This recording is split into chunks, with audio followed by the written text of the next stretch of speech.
September 26th marks 6 months since the Key Bridge collapsed. The whole bridge just collapsed. The impact on the Port of Baltimore, devastating and long-lasting. How many workers were impacted from the collapse? All of them, all 2,400. Now that the channel and the port are open, there are lingering questions about what comes next. Are you concerned that there will be delays in this effort to get the federal government to fund this? I'm going in depth on the recovery process, following the money, and demanding answers on how Maryland will move forward. Thank you for joining us for this week's edition of Fox 45 News in Depth. I'm Mackenzie Frost.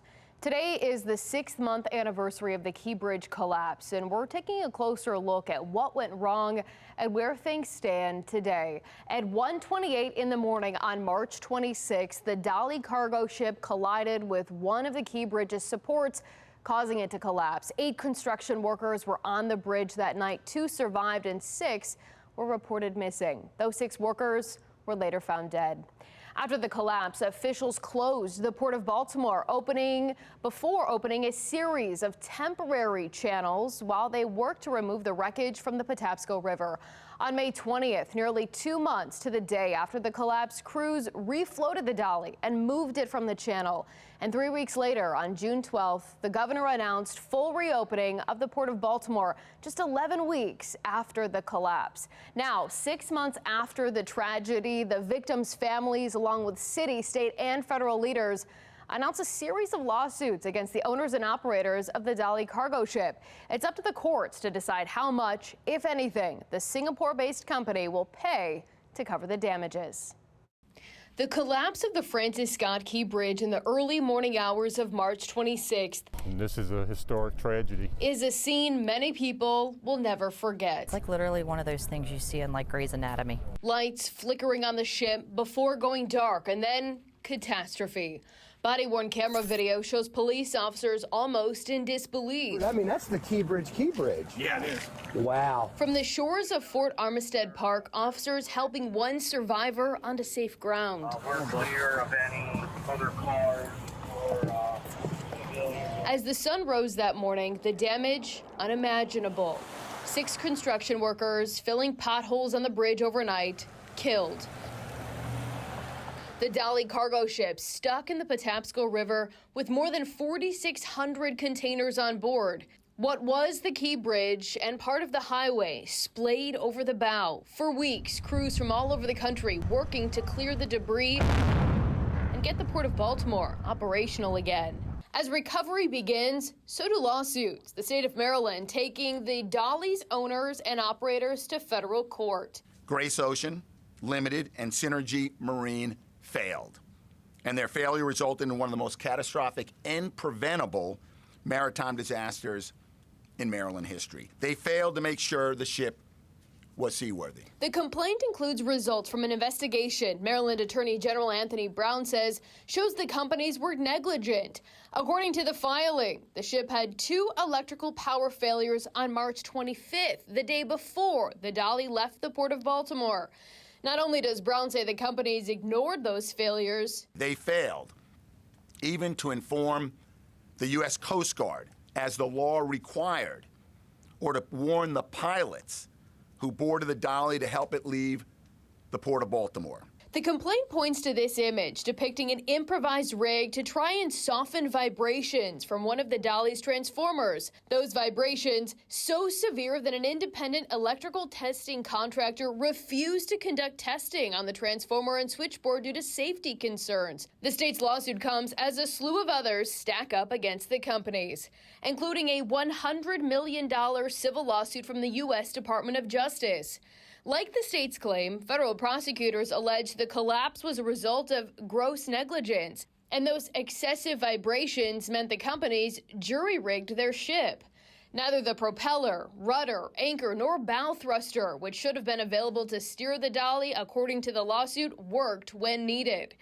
Attorney General Merrick Garland says through the claim, the DOJ is working to ensure that the costs of clearing the channel and reopening the Port of Baltimore are borne by the companies that caused the crash, not by the American taxpayer. As for the state's litigation, Brown says he and his team, including outside law firms, are ready for trial. We are not interested in delay. So far, the Dolly's operators and owners have yet to comment publicly on the latest round of litigation, as the once iconic site of the Francis Scott Key Bridge is forever changed. Now, the state's lawsuit does not have a dollar amount attached yet. Instead, Maryland Attorney General Anthony Brown says the state wants to recover money for lost tolls, cleanup and rebuild costs, impacts on other infrastructure, and more. The exact dollar amount is expected to be totaled as the lawsuit unfolds. Now, these are the 6 construction workers killed in the Key Bridge collapse. They were declared missing in the hours following the collapse, later presumed dead. Crews spent days searching the water to return the victims to their loved ones. All 6 bodies were recovered. Now, the victims' families are hoping their new lawsuit will help hold the Dolly's owner accountable. Last week, the family simultaneously filed claims to show solidarity. They also came together to speak publicly for the first time since the tragedy 6 months ago, demanding justice for their lives lost. Mientras estoy aquí, hoy día siento a Miguel vigilándome, orgulloso de que estoy alzando mi voz por él y por nuestra comunidad. As I stand here in front of you, I can feel Miguel's spirit and presence. He is proud watching over me as I continue to lift my voice for him and our community. The widow of one of the victims also shared the struggles her husband faced and their final moments together. No mucho antes de esa tragedia del día lo habían cambiado al turno de noche en su trabajo. Lo tenía especialmente sabiendo que el costo que tendría era su salud. Not too long before the tragedy, they had actually switched him into the night shift without compassion that this would continue to risk his health. Esta tarde mi esposo pasó por la lonchera y se despidió de mi persona con un beso. Con una sonrisa noté el protector de su pantalla en su teléfono. Era una foto de nosotros juntos. Poco sabía que estos serían nuestros últimos momentos. That afternoon, before heading to work, he stopped by and gave me a kiss. I noticed in his screensaver a picture of us, and I was happy. I was not to know that these were the last moments I would share with my husband. She says this lawsuit is not just a fight for themselves, but for all immigrant workers seeking justice. Estamos aquí para luchar por todos los trabajadores esenciales, inmigrantes, para abogar por mejores protecciones, porque nosotros también merecemos dignidad y respeto. We are here asking for justice, advocating for all immigrant and essential workers, because we too deserve respect and dignity. And last week, civil rights attorney Billy Murphy, who's representing one of the men who survived, talked about the severe impact this disaster continues to have. They all knew each other. They had to work together as a team. And he was in the process. He just made a decision not to go back to his car, to get something to eat. And had he done so, he would have died with everyone else. So all kinds of things result from that. And I'm sure that I can't cover them all, especially now. We'll have to see when he's going to get better. Murphy's also representing the Longshoremen's Union in their new class action lawsuit. They're accusing the Dolly's owners of negligence and public nuisance for disrupting operations at the Port of Baltimore. They see the loss of work severely impacted not just their wages, but their ability to care for their families. As of August 24th, I had only accrued 1,190 hours. So if I don't meet that benchmark by the 30th, I drop a tier of my health insurance, which ultimately has a significant impact on my wife and my daughter. So that's where I am. In addition to the money that you lose. In addition to the significant amount of money that we've all lost due to the bridge collapse. Despite the lawsuits, the companies that own and operate the Dolly have filed a petition to cap their financial liability for the collapse, citing a maritime law from 1851. Maryland Attorney General Anthony Brown says he's working to hold the companies accountable financially for for their role in the disaster. Look, Grace Ocean is a global shipping company, and Synergy Maritime is a global operator and manager of fleets. It is our goal to break through this limitation of liability that they so quickly, after their gross negligence and reckless conduct, ran to the courthouse steps to limit their liability, right? Based on a law passed 150 years ago when you had wooden ships in crowded ports. In May, the National Transportation Safety Board released a preliminary report on the bridge collapse. It found the dolly had a power failure about 10 hours before it was supposed to leave the port. Federal investigators say a crew member on the ship accidentally closed an exhaust damper, which caused the engine to stall. Power was restored, but then the dolly lost power again while trying to leave port. That's when it crashed into one of the bridge's support beams. The NTSB released an updated report in June saying it found an interruption in the control circuit in one of the control breakers before the ship hit the bridge. Now, the NTSB says a full report won't be ready until sometime next year. In the meantime, port workers are still feeling the impact of the bridge collapse even 6 months later. I spoke with the president of the Longshoremen's Union about where things stand now. The Key Bridge was part of Scott Cowan's life for decades, until one day it wasn't.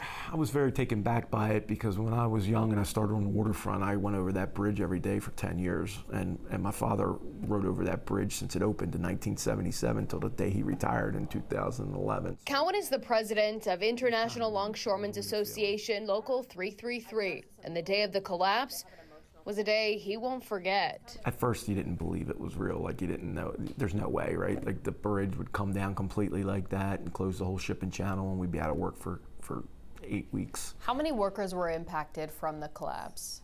All of them, all 2,400. Some worked during the collapse, but their overtime and things like that were cut back significantly. In Annapolis, lawmakers kicked into overdrive to get legislation approved to help the port workers no longer working. With just 2 weeks left in session, a bipartisan effort got the Port Act across the finish line just in time. Governor Wes Moore quickly signed the emergency relief effort into law. How quickly were you able to get some of that money out to your workers? So our international got it out within a week and a half, 2 weeks to the folks. And then a couple weeks after that, the state kicked in with the worker support program. So they were after, I would say after 3-4 weeks, they were getting both. If the Port Act hadn't passed, you know, it was 2 weeks left in session when it was introduced. Yeah. If that hadn't gone through as seamlessly as it did, what would have happened to the workers here? People would have probably lost cars and lost their house and, you know, things like that. It was a tough time. It was an uncertain time, but the governor gave me his word that he was going to come through, and he did. So, and the Senate President and Senator Salling, and they're good people, right? They're always looking out for the port. The port's the economic engine for the state. It's a driver. It's millions of dollars a day come through that port. So it's important to everybody. The Port of Baltimore generates more than 51,000 direct and indirect jobs, according to the state's 2023 Economic Impact Report. Port activity supports 346,000 jobs around the state, and around $647 million of state and local tax revenue was generated by port activity in 2023 alone. We're the most inland port on the East Coast, so especially with farm and agricultural equipment, getting it out to the Midwest, it's quickest coming through Baltimore, and that's why a lot of it comes because of the geographical location of the port. When the channel reopened, things started flowing. How quickly did operations resume to normal? Did it ever return? I don't think it's normal quite yet. I think that our container volume has moved up significantly. We're in the 3,200 to 3,500 gate moves a day for the Seagirt container terminal, which is good. It's all not where it needs to be, but it's very close. Where does it need to be? We were doing up around 4,000 when the bridge collapse happened. So, and then with the roll on, roll off, those ships started back right away after the channel was open, but the volumes weren't where they needed to be, but they're coming back good as well now. Do you have all of the employees, are they back to work? Most. Most of them? We still have some guys and gals at the bottom of our seniority list. We get hired by our seniority, so people with the more time work before the people with the least amount of time. So some of the people at the bottom are having a little bit of trouble making their hours right now. 6 months later. Yep. How long do you think it'll be before you're 100% back? I'm hoping that the first of the year it'll be better. The forecast looks pretty good for containers. So I'm hoping that going into the first quarter of next year, we'll be back to normal capacity.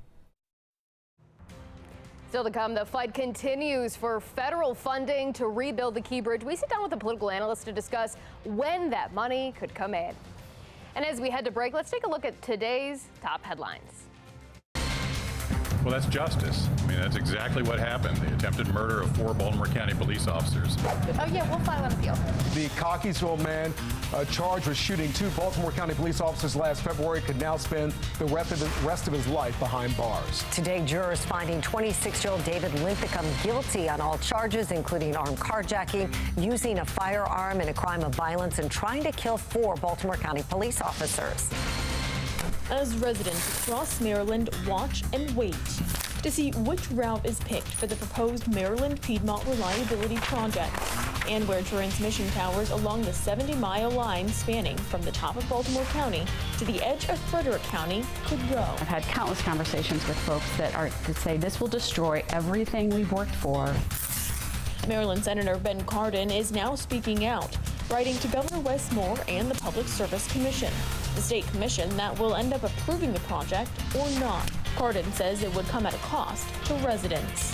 In a letter to the PSC, Cardin is asking the commission to take into account the consequences of the project on the state's agriculture, historic heritage, and conservation goals. Cardin says it's critical commissioners consider alternative routes and strategies to minimize the project's impact to rural residents and their livelihoods.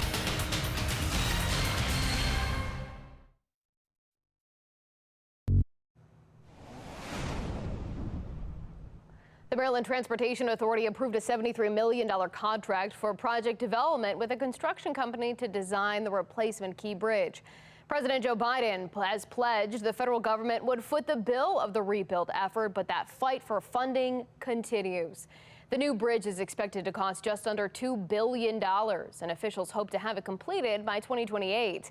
Lawmakers trying to decide whether the federal government will fund 100% of the new bridge or the standard 90% it usually pays for federal highways. That extra 10% could leave the state of Maryland on the hook for $170 million. Now, Professor of Political Science at the Community College of Baltimore County, John Deedy, joins us live in studio. Thanks for being here, John. We have a lot of ground to cover. First, let's get right to the federal government. They've been talking about this effort to fund the rebuild of the Key Bridge 100%. We've heard from lawmakers, but the money hasn't arrived yet, and there's no plan, really. We have yet to see it move forward. What do you think the holdup is? I think the holdup is really the bickering in Congress among the Republicans in the House of Representatives. They are very slow walking this through. They're not anxious about the project. President Trump, when the bridge first collapsed, talked about the state should just borrow the money and then, pay it back and things like that, which caused a lot of angst among people. And right now, if anything happens, it's going to be after the congressional elections. And that's going to be a big thing to happen, because if Harris wins, it's going to be a lot easier to do this thing. If Trump wins, I would be very, very pessimistic about really any federal dollars coming into this thing. Now, I asked Governor Wes Moore the other day about this issue and if he is still confident that the federal government will fund this and send a check. And he's told me that he believes that this issue is bigger than politics. This impacts the country's economy, the supply chain. And while that may be true, is it really bigger than politics if we continue to see this back and forth and, again, no real progress? The governor's words were beautiful, but it is all about politics. A lot of the things that have been going on the last couple of years in Congress. And the thing is, this bridge is very vital. The rebuilding of the bridge will bring more money in because of the fact they're going to raise the height of the bridge, which means bigger ships can go through, and that's going to help the economy too. The problem is it's become a political bickersome situation, and really Republicans in Congress haven't moved forward. I talked to someone in Dutch Ruppersberger's office today. They basically said, go ask the Republicans and Andy Harris why this isn't being done. And I contacted Andy Harris's office, and they used 5 and 6 and 7 syllable words and excuses for why this wasn't being done, and really they couldn't give an answer when it would be done. Now, let me ask you this. We're seeing the fight. Congress can hardly keep the government open and functional with more CRs being signed again and again and again. At the end of the day, should the people of Maryland and really across the country look at this and have confidence that federal lawmakers will get the job done? Right now, I would not have a lot of confidence in federal lawmakers getting this done, even if Harris wins and them doing something before the end of the year. I think what's going to happen in the end is this could get kicked the can a little bit to the next Congress to deal with it. If Democrats take control of Congress, I think it'll pass a lot quicker. Another election issue we'll have to keep our eyes on. John Deedy, political analyst, thank you so much for being here with us. I'm sure we'll have more conversations about this in the days to come. You're welcome. All right, this week we asked if you think politics will get in the way of funding the Key Bridge rebuild. We'll take a look at your responses when we come back.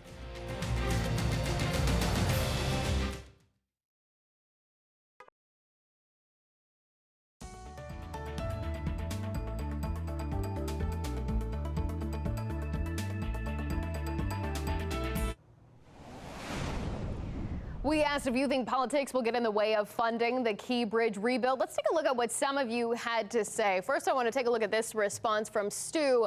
Not if a single standalone item, if it's lumped into a huge omnibus, it would be an issue. That's an interesting point. Politics gets in the way of everything, no matter what it is. People feel the need to bring politics as a way to debate why, quote, they are right. And we have one more. No, too much money involved. We'll have to wait and see what happens. We'll keep an eye on what's happening on Capitol Hill for sure. That's all for this week's edition of Fox 45 News in Depth. I'm Mackenzie Frost.